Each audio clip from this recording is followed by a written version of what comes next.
Have you ever wanted to make your own podcast? We recommend using a really great hosting service and set of tools all in one place called Anchor by Spotify. It is absolutely the easiest way to create and share a podcast. The folks at Anchor really have thought of everything, so you can just focus on your own creativity and your story. Here's how it works. Anchor helps you record and edit podcasts right from your device or computer. You could probably start creating today. You can distribute your podcast or share to the most popular listening places, including Spotify, of course, with a single tap. Also, this is pretty cool, Anchor is the only place you can publish a video podcast to Spotify.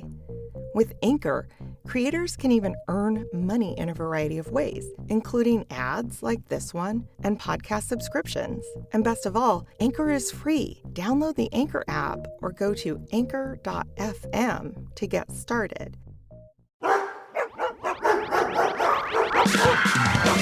I wanna visit Dogland and run with the power pups.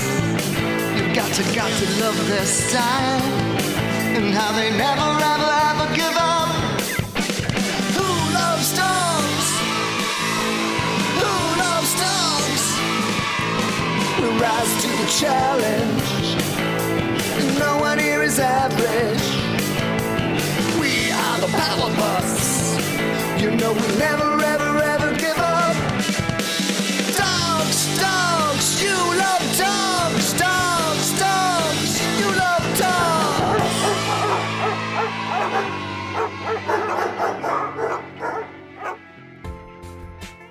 Hello and welcome to episode 18 of season 2 of the Adventures of Power Dog and Dogland. Thanks, Hank. You may remember earlier in our story that Power Dog had been woefully separated from his fellow dogs, his pack, after he had fallen off the galactic farting cow, Taylor.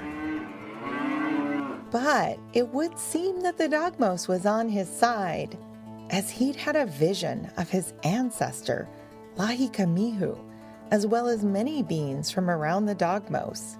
He heard a poem or song or chant from them, and it ended with, "What problems, what forces against us shall bide, while the stars in their courses do fight on our side." And after that vision, he'd ended up in a cat kingdom called the Elysium, where he'd met the king of the cats, a great, gentle, and thoughtful tiger named Flibbertigibbet, and a master prankster cat and appreciator of sweet dance moves, Flibbertigibbet's cousin, Flip-Flop. Flibbertigibbet and Flip-Flop took Power Dog to an event called the Annual Elysium Truce Dance Competition, where creatures called penguins and sanguines, as well as cats, all presented their best dance teams in a grand contest that celebrates the truce that ended a conflict over the Elysium. After some confusion around trying to sneak Power Dog onto the cool cats dance troupe, Power Dog was able to sit alongside Flibbertigibbet in the audience as they watched the cool cats technically win the dance competition in a three-way tie with the penguins and the sanguines for the first time in history. The cats were all celebrating and thanking Power Dog with purrs and hugs when Flibbertigibbet and Flip-Flop told Power Dog they could now take him to the Cat's Paw Highway and help him be on his way. They didn't have to walk too far before they got to a sign that looked just like the one Power Dog saw in space. "Oh," he said eagerly, as he now understood that he'd already traveled by the Cat's Paw Highway to get to this place. He felt pretty satisfied that all of the struggle and hard work to reach that mysterious Rainbow Ribbon Road in space with all of his might, while feeling unnaturally exhausted even, had led to this moment. It also made him happy to think that there could be a way to one day come back for a visit, maybe even with his pack. This also made him feel a little sad and lonesome. How many days had it been since he'd seen the grown-ups in his life? His parents? Especially his parents. He felt a single tear form in each of his eyes. The problems on Dogland were starting to trouble him again, so he took a very deep breath.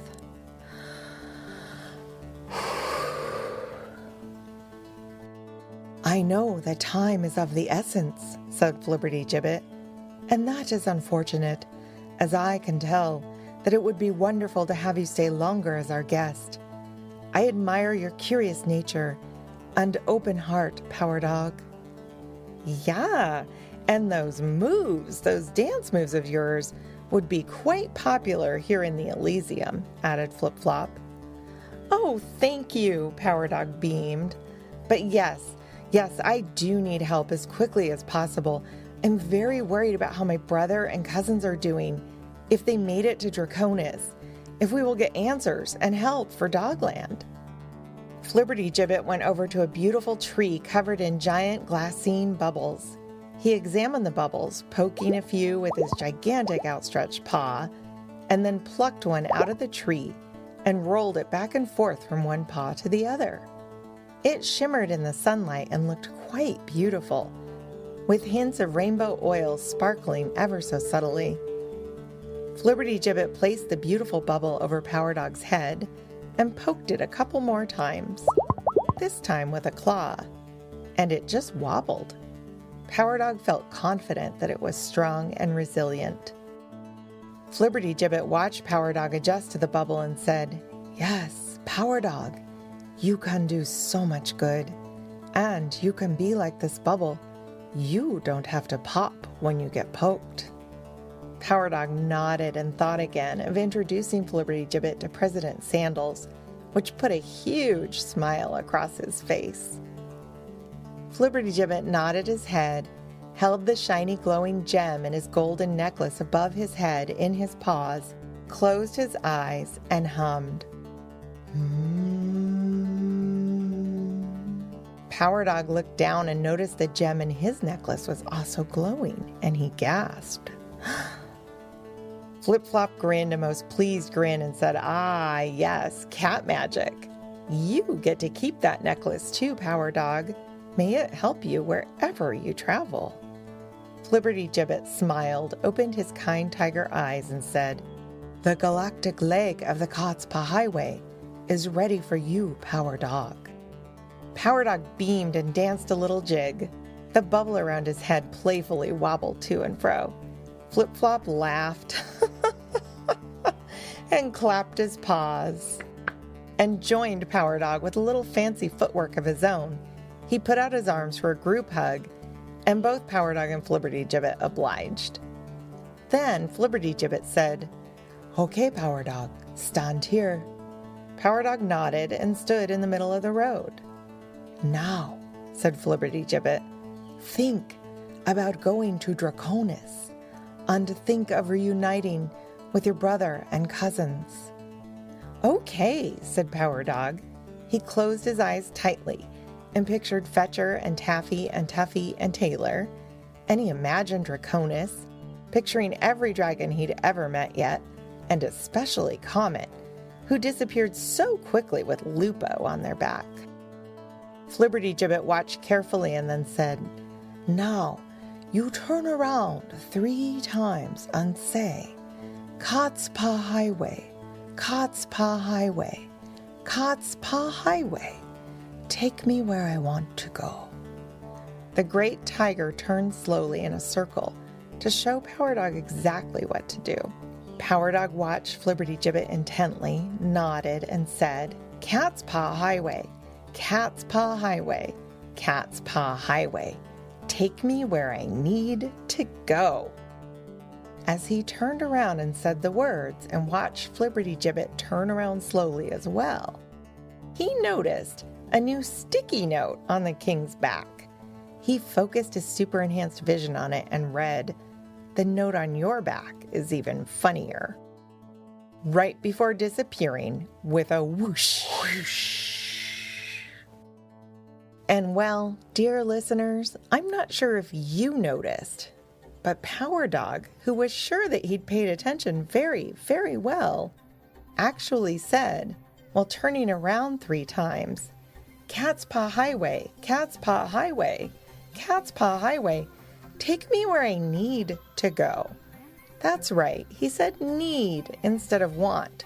And well, folks, it turns out that exact words matter when it comes to the Cat's Paw Highway, and perhaps to the entire Dogmos. For what happened next, after Power Dog disappeared from the Elysium, was that he found himself flying up along a chute of icy rainbow through space. Then, all of a sudden, he felt a great force, like an invisible hand, pick him up by the scruff on the back of his neck. And then this force quite flung him through open space and off of the road. He was hurtling very fast, and try as he might, he felt no sense of control over where his body might go. And, even more disturbing, he had no sense of being anywhere other than open space. His hind legs were flailing about, and he tried to throw up his paws over his face, but they stopped at the edge of the still strong and resilient bubble around his head. He was scared and not feeling ready for another big surprise. Then, he started to have the sensation that he was finally slowing down, and he came to fall lightly into a giant, very dark room of sorts. He couldn't see any stars anymore, but his body kept brushing up against surfaces he could now feel, and those surfaces were soft like pillows. Then he felt the bubble around his head go pop. Gulp. Oh, okay. Air. There was air here. Phew. He thought, don't panic. Not yet. Just breathe this air. Hello? He called out. Is anyone here? Is this Draconis? Just where in the stars was he now? He attempted to walk in a circle, but he couldn't see anything, and what he could feel below his 4 feet was actually way too soft and bouncy to feel sure-footed on. Oh, that's it, he said out loud to no one in particular, at least so it would seem. Then he just curled up in a ball and lay down. He didn't cry, he didn't howl, he didn't have anything left. No tears, no howls, and no more tries. He didn't fall asleep and dream. He just lay there in a little ball, and frankly, dear listeners, he just wanted to power off and shut down. Do you know what that means, to shut down? Power Dog didn't want to feel sad, scared, or lost anymore. What he felt in this moment after trying so hard and so many times to roll with the circumstances is called overwhelmed. It's not to say he stopped practicing optimism, but rather he didn't want to make any choices at all. And it is okay to take a break, to not know what to do next, and to know you need a moment for your mind and your heart to catch up. It is also okay to ask for a break to catch up. When all of your feelings rush in so fast and so much and so many, that is called being flooded. And being flooded by your feelings is very overwhelming. In the moments that followed Power Dog's emotional flood, he tried to shut off his feelings entirely. And the problem with this idea is that feelings do not actually shut off. So even though he had felt like giving up, had no more tears to cry and no more howls to howl, the frustration and sadness and even fear was still brewing inside him, and these feelings wanted out. So maybe, with this overwhelming flood of feelings swelling up like great ocean waves and swirling around inside him, maybe that is why he never heard the other individual that was in the soft room padding around him in a circle.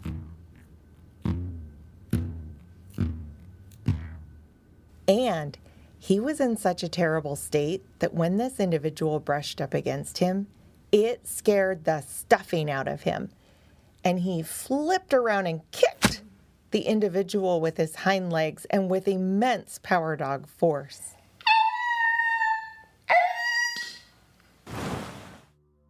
The shock of the yelp snapped Power Dog out of it. Oh, my dogs, he thought. What have I done? Did I just hurt another dog? He felt terrible, ashamed, and frightened. But he still called out, "Hello? Who's there? Are you okay?" And then finally he said, "I'm sorry." He had heard a faint thud and presumed it was the individual bouncing on the soft surface. And thinking of the softness of this place gave him some relief. Hiss! He heard someone, presumably the individual, say. Then, all of a sudden, there was light. It was a great, softly glowing orb floating above his head. It reminded him of something he'd seen before, but he couldn't quite put his paw on the memory. And, although he reached for it above his head, he couldn't put his paws on the glowing orb either. So, he started to flutter up to get to the top of this place. Try as he might, he no longer had the power of flight. "Oh no, what is going on?" he thought.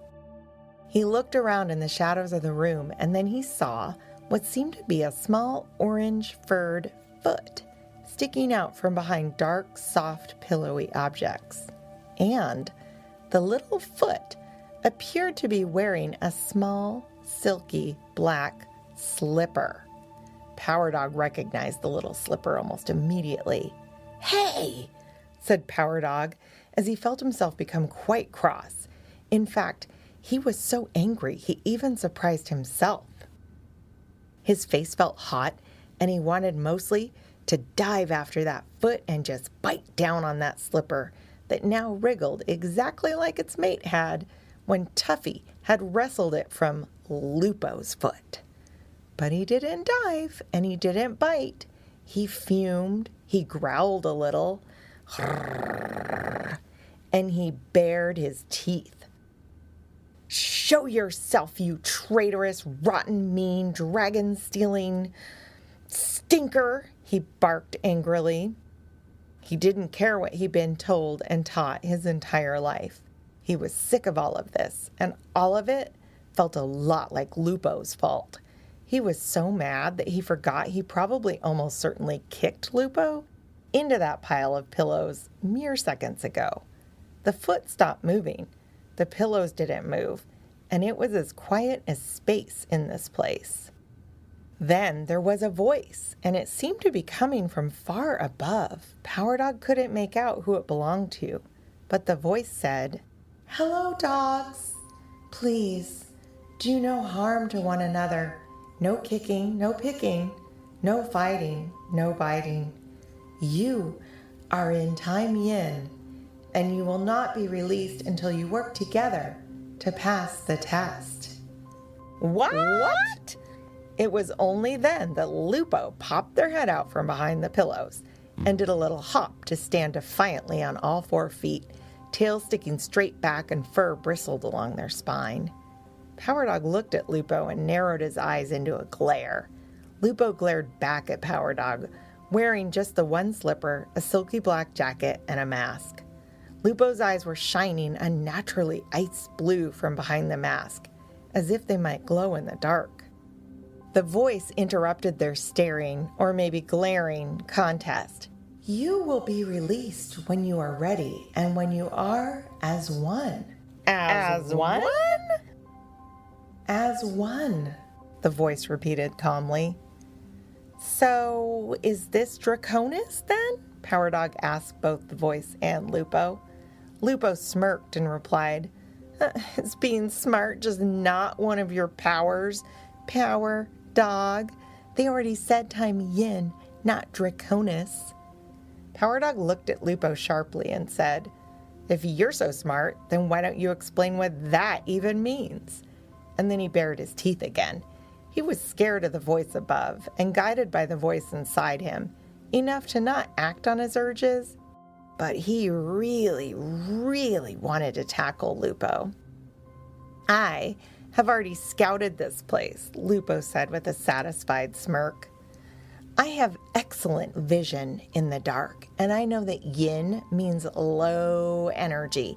It's just like getting sent to timeout. but like the low-energy, pillow room, calm-down version. The kind for wimpy dogs like you. Power Dog was about to retort with, "Oh yeah, then why are you here if you're so tough?" But the voice spoke first and said, "Oh, not quite, young one." This made Power Dog smile and raise an eyebrow in Lupo's direction. Lupo glared, and Power Dog noticed that only one of Lupo's eyes was glowing ice blue now. Time Yin is a slow, quiet, strong place for rest and developing your inner power and strong energy. It is a place without corners or any sharp things, only curves, and it is invisible to the rest of the dogmos. The two dogs both stared at the floating, glowing light orb, both straining their eyes to see beyond it and to see if there was a face to go with this voice. But neither of them saw any face. And dogs? This is a place for connection, not perfection, the voice continued. Okay, questioned Lupo, looking up and straining to try to figure out the source of the voice. Now, what does that even mean? Power Dog also had no idea what this could mean, and he was already feeling quite overwhelmed just from the experience of this detour. You must accept each other as teachers.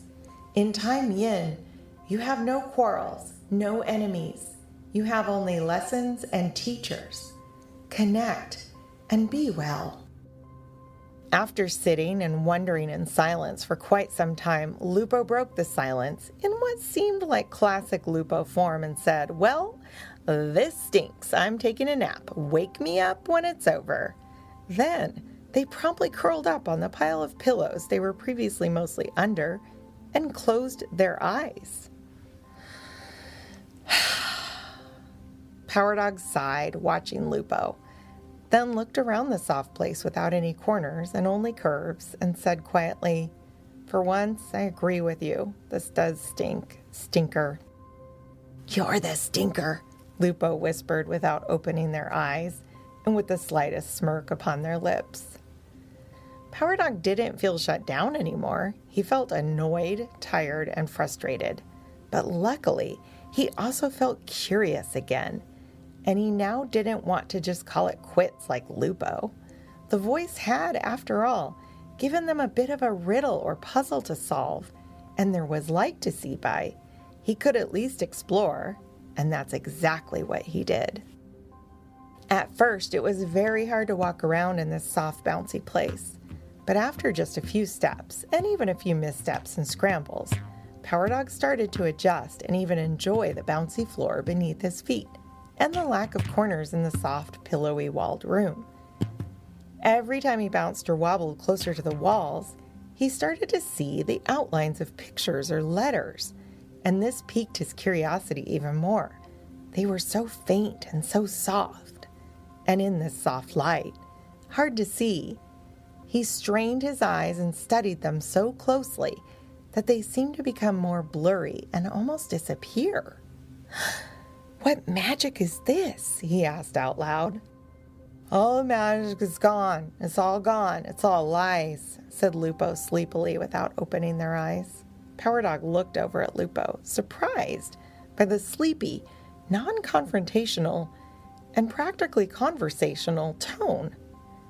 So Power Dog approached Lupo slowly and asked, "What lies, Lupo?" "Tail power," answered Lupo.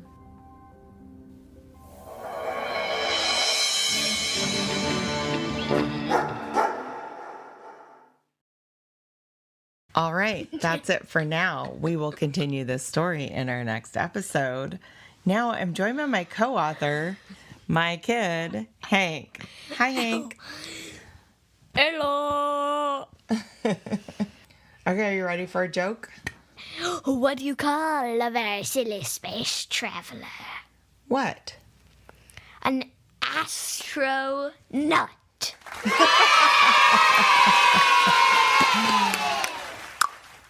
You got another one for me? What school do planets and stars go to study? What? University. That one was good. You got another one for me? Yes. Hey, Mom, how do you organize a space party? How? You plan it. You plan it. All right. Thanks, Hank. TTYL. Do you know what that stands for? No, not at all. Talk to you later. Thank you, listeners. If you liked what you heard, you can see more content at our website, PowerDogAdventures, all one word.com. There you can sign up for our infrequently emailed newsletter and also submit any good dog jokes. And we'll be forever grateful if you feel like telling your friends about the show too. If you are looking for more great shows, then please check out the other members of Kids Listen, a grassroots organization dedicated to high-quality audio for kids and families. There are well over 100 great shows to find there. Ask your grown-up to check out kidslisten.org to find out more. Special thanks to our creative partner, the inimitable Jason Rourke, who makes these stories sound extra good with his wise counsel, recording, sound design, and even original music. This podcast has been made possible in part by funding provided by the Regional Arts and Culture Council in Portland, Oregon.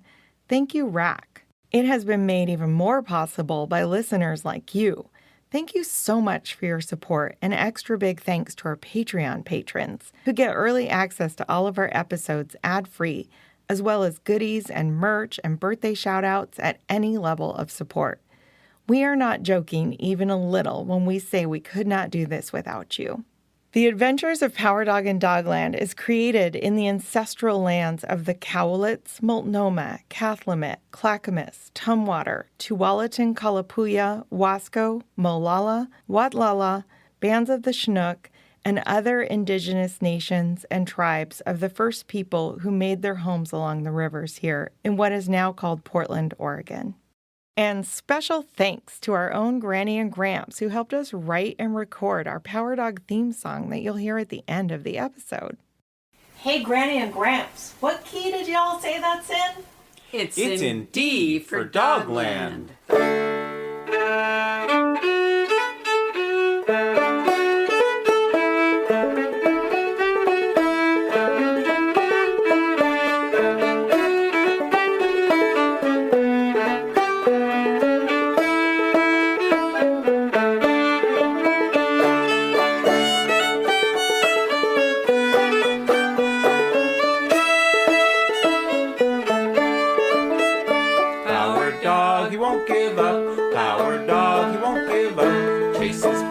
Till they're done. Power dog, he won't give up. When we're chasing danger and we're riding across the seas, sure he's right there leading us up, barking with the seals.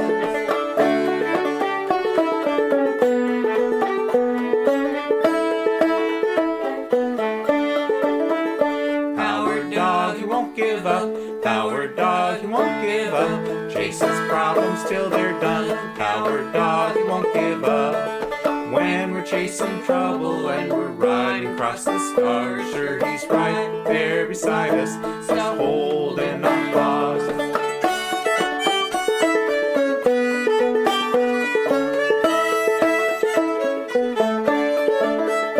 Power dog, he won't give up. Power dog, he won't give up. Chases problems till they're done. Power dog, he won't give up. When we're chasing trouble and we're zooming through the stars, sure he's right there beside us, just a zapping near and far.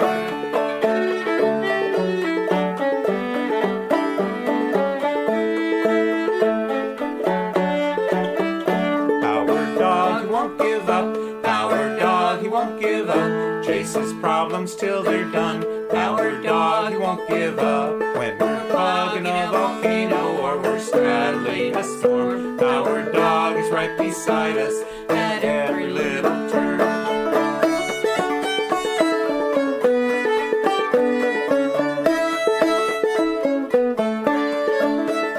Power dog, he won't give up. Power dog, he won't give up. Chases problems till they're done. Power dog, he won't give up. At night his panic foxes, in the days his glad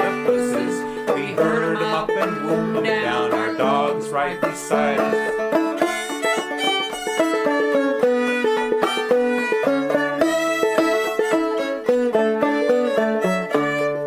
Come with me to Dogland, we've got special tales to tell. And when we come together, all our tails will wag as well. So come with me to Dogland, we've got special tales to tell. And when we come together, all our tails will wag as well. Woof, woof.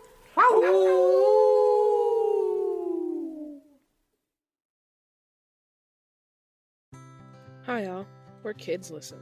A nonprofit made up entirely of podcasters, parents, and teachers advocating for high-quality audio content for kids. And we have a message for our LGBTQ+ listeners, families, and their allies. You are beautiful. You are special. You are perfect, just the way you are. We stand against any legislation that takes rights away from the LGBTQ+ community or any child. And we are dedicated to creating content where all children are represented and heard. Grown-ups, if you're looking to support the LGBTQ+ community, we recommend donating to the Transgender Education Network of Texas at transtexas.org, Equality Florida at eqfl.org, or your local LGBTQ center. Kids Listen will always be a safe space for you and your family. And as always, thank you for listening. Hey, fellow story lovers. This is Jonathan Cormer, tumbling into your pod feed to let you know that Season 3 of the Dorktales Storytime podcast has begun. And just like our friends at Willy Wonka's Chocolate Factory, we'll be unlocking new fairy tales, fables, and untold hero stories that will surprise you. Prepare for unexpected special guests. Find geeky twists and turns around every tale. Come with me and Mr. Reginald T. Hedgehog into our world of pure imagination. Find our scrum-diddly-umptious stories wherever you listen to podcasts or visit us at dorktalestorytime.com.